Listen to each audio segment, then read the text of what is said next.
kaka, kabla ya kuingia kwenye ndoa, una uwezo wa kusimama kama baba. Wewe kuoa ni kupokea kijiti cha malezi kutoka kwa yule mwanaume, baba mzazi. Maana yake marriage is a continuation ya fatherhood.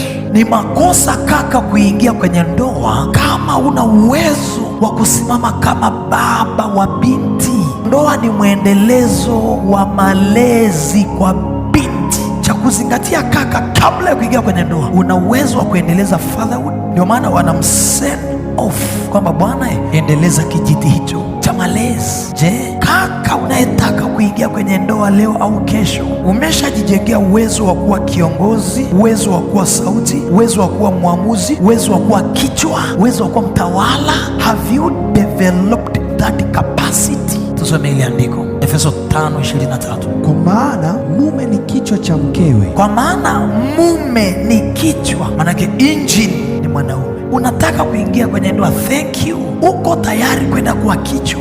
Uko tayari kwenda kuwa kiongozi?